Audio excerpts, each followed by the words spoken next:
श्रावण महीने की नवमी तिथि। कौन सी तिथि? नवमी। चाहे शुक्ल पक्ष की हो चाहे कृष्ण पक्ष की हो। 7 दुर्वा। कितनी दुर्वा? 7 दुर्वा अशोक सुंदरी वाली जगह पर चढ़ाकर, शंकर भगवान के ऊपर चढ़ाकर, गणेश जी के चरणारविंद को लगाकर उसको लेकर आना है। हाटकेश्वर महादेव का स्मरण कर। कौन से महादेव? हाटकेश्वर महादेव। उसको लेकर आइए। उदर में, पेट में रोग हो, बीमारी हो, बहुत ज्यादा तकलीफ हो रही हो, शरीर के अंतर्गत एसिडिटी रहती हो या पेट के अंतर्गत कोई ना कोई बीमारी बनी ही रहती हो, उसको भादो के महीने में, कौन से महीने में? भादो के महीने में किसी भी दिन सुबह के समय जब आप वो दुर्वा लेकर आए, 5 दिन, 6 दिन, 7 दिन में एक एक कर खाली पेट उसको चबा चबा कर खा लो और पानी पी लीजिए। करना पड़ेगा श्रावण महीने में, खाना पड़ेगी भादो में। चतुर्मास में चारों महीनों का बड़ा बड़ा महत्व है। कभी आपको एक स्मरण रहा हो कि जिस नारी के, स्त्री के रजोधर्म से जुड़ी हुई या पुरुष वर्ग में भी कहीं ना कहीं किसी ना किसी रूप में इस उदर से लेकर एड़ी तक के बीच में जो भी तकलीफें होती हैं उससे जुड़ी हुई के लिए भी सावन के महीने में एक प्रयोग आता है। उसको कर लेने से संपूर्ण जीवन समय में ये नाभि कोश से लेकर एड़ी तक के बीच में कभी तकलीफ हो ही नहीं सकती। और वो जल शंकर भगवान को शूलपाणेश्वर महादेव के नाम से चढ़ाया जाता है। कौन से महादेव के नाम से? शूलपाणेश्वर महादेव। शूलपाणेश्वर, उसका भी स्थान है कि वो जल कहां चढ़ता है। तो पहले तो नवमी तिथि का दुर्वा प्रयोग भगवान शंकर को समर्पित करते हुए, अशोक सुंदरी वाली जगह पर समर्पित करते हुए श्री गणेश जी महाराज को कहकर, आपको याद होगा जिस समय पर श्री गणेश जी महाराज कुबेर जी महाराज के घर में भोजन करने गए थे, सारा अन्न भगवान गणेश जी पा गए थे, तब शंकर भगवान ने दुर्वा भेजी थी। ये दुर्वा जब गणेश जी को भेजी गई थी तो वो औषधि के लिए भेजी गई थी कि गणेश जी ने ज्यादा पा लिया है तो शरीर में रोग ना हो जाए, पेट में कोई रोग ना हो जाए। तब शिव जी ने भेजी थी अशोक सुंदरी के माध्यम से। इस दुर्वा का प्रभाव रोग मुक्ति के लिए किया गया। आज भी नियम है, नवमी तिथि के दिन अगर भगवान नारायण के चरणों में हल्दी और कुंकू दोनों चीजें चढ़ाई जाए तो नारी कभी विधवा होकर नहीं मरती। आज भी लिखा है, अखंडता को पाने के लिए भगवान नारायण के सीधे चरण में हल्दी और उल्टे चरण में हरोली चढ़ाई जाती, कुंकू दोनों चढ़ा। बीमारी डॉक्टर का पीछे ही नहीं छूट रहा हो तो शिव महापुराण, विष्णु पुराण और स्कंद पुराण में जो पुरुषोत्तम कथाओं का वर्णन किया गया है, एक आटे का दिया, उसमें 4 बत्ती, आटे के दिए में 4 बत्ती रखें, तिल्ली का तेल डाल लें, थोड़ा सा उसमें सरसों का तेल डालें।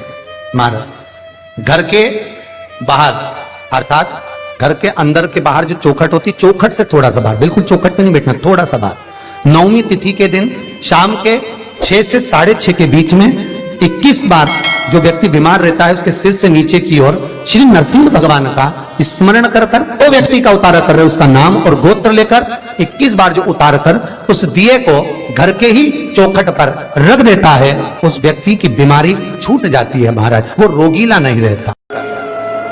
घृत का दिया लगाकर शरीर में जो रोग है उसका स्मरण कर कर, शंकर जी से विनय कर कर, हे भोलेनाथ आपने शुक्र देवता को संजीवनी मंत्र दिया है तो क्या आप मेरे को वो मंत्र प्रदान नहीं करोगे?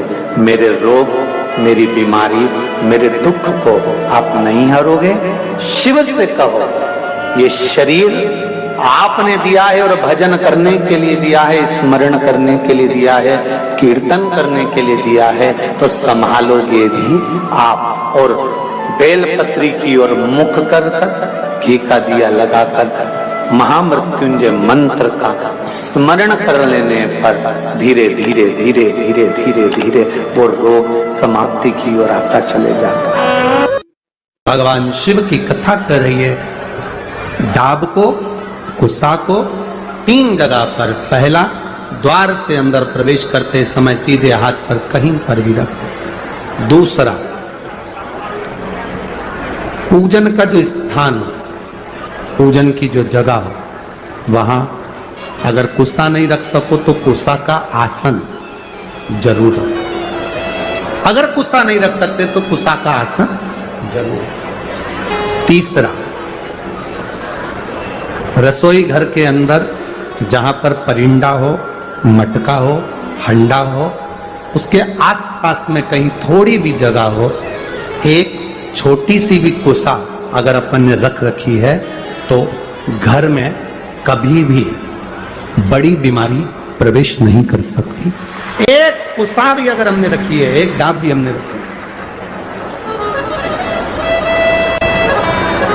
हम तो यहां तक कहेंगे, शिव महापुराण की इस पवित्र कथा में आप लोगों से कहना चाहेंगे,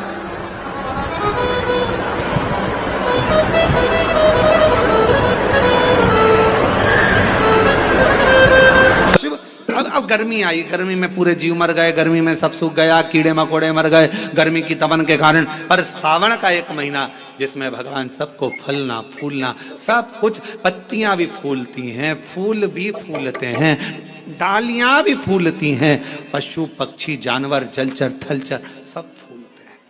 श्रावण का शिव को प्रिय है। और क्या कहा मेरे भोले बाबा ने नंदी से, ए नंदी, श्रावण का महीना हो, शिव तत्व की प्राप्ति को करने के लिए अगर कोई संसार का मानव मुझे पुकारता है, भजता है, शिव कथा कहती है, शिव जी कहते हैं नंदी से, उस जीव का कल्याण करने के लिए मैं स्वयं उसके द्वार तक पहुंच जाता हूं और उसका उद्धार कर देता हूं, उद्धार कर देता हूं। पर किसका चित्त लगे? सावन में भी कई लोग ऐसे हैं जिनका चित्त नहीं लग पाएगा, क्योंकि सावन का महीना होता है तो कमाई के स्रोत भी ज्यादा हो जाते हैं। जीजियों की साड़ियां बिकने लगती हैं, फैशन का सामान बिकने लगता है, पर्स मोबाइल बिकने लगता है, सामान बिकने लगता है, क्योंकि उस समय व्यापार भी बढ़ता है। व्यापार इसलिए बढ़ता है क्योंकि भगवान भी चाहता है कि तेरा मन मुझसे हट जाए, व्यापार में लग जाए। क्योंकि भगवान को मालूम, हमने पहले भी कथा में कहा है, बच्चे को माँ गोदी में तभी तक रखती है जब बच्चा खिलौने से नहीं खेलता, खिलौने से खेलने लगेगा माँ नीचे उतार देगी। उसी तरह भगवान तुमको अपने पास जब तक बुलाता है, जब तक तुम्हें अपना बनाकर रखता है, और भगवान देख लेता है कि अब धीरे धीरे मेरे को इसको धन देना है, वैभव देना है, ये खिलौने से खेलना चालू करेगा, गाड़ी लाएगा, घोड़ा लाएगा, मकान बनाएगा, फर्नीचर बनाएगा, उसमें लग जाएगा तो मेरे मंदिर आना छोड़ देगा। और मंदिर आना छोड़ दिया तो एक दिन मुझे धीरे धीरे, मैंने एक बार इसकी वो पहले की माताएं, पुरानी माताएं क्या करती थी, मिर्ची बारिश के पहले भर के रख लेती थी, धनिया बारिश के पहले भर के रख लेती थी, हल्दी बारिश के पहले भर के रख लेती थी, अनाज बारिश के पहले भर के रख ले, क्योंकि 4 महीना खाएंगे खत्म हो जाएगा, अगले महीने में फिर 4 महीने बाद ले आएंगे। उसी तरह भगवान तुम्हें एक बार का विभव दे देता है, एक बार का धन दे देता है, एक बार की दौलत दे देता है, फिर लोग उसको भोगने लगते हैं, और भोगते भोगते आखिरी में एक दिन ऐसा आता है कि डब्बा खाली हो जाता है। डब्बा खाली होता है, फिर रोने बैठ जाता है, तकलीफ आई, फिर लोटा लेकर भागता है। शिव जी कहते हैं जो मेरे मंदिर में, मेरी कथा में, मेरे रस तत्व में हमेशा एक जैसा लगा रहता है, उसकी जिंदगी को भी मैं हमेशा उन्नति की ओर बढ़ाते बढ़ाते अग्रणता में लेकर चले जाता, फिर उसको डाउन नहीं करने देता, उसको नीचे नहीं आने देता। जैसे श्रावण महीने में चढ़ाए गए कनेर के फूल दुर्वा। और हम सबसे कहेंगे, मान लो यदि कोई विशेष कोर्ट का केस चल रहा हो, कोई कोर्ट में कोई बातें चल रही हो, अदालत आदि में कोई कार्रवाई चल रही हो, कोई फाइल प्रशासनिक अधिकारियों के पास फंस गई हो और कुछ ना कुछ उसमें अपने को लगता है कि तकलीफ का प्रसंग है, तो हम कहेंगे शिव की आराधना करो, सत्यता पर जियो, और साथ में 5 दुर्वा, 1 कनेर का फूल पीला, 1 पीला कनेर, 5 दुर्वा, 5 बेलपत्र लेकर शिव जी के मंदिर में जाकर शिवलिंग पर समर्पित कर 2 लोटा जल सावन के महीने में उसी पर बेलपत्र कनेर के फूल पर चढ़ाइए। देव अधिदेव महादेव की कृपा होगी। ज्यादा से ज्यादा 6 महीना 7 महीना, इससे ज्यादा निर्णय आप ही के पक्ष में आएगा और शिव की कृपा से।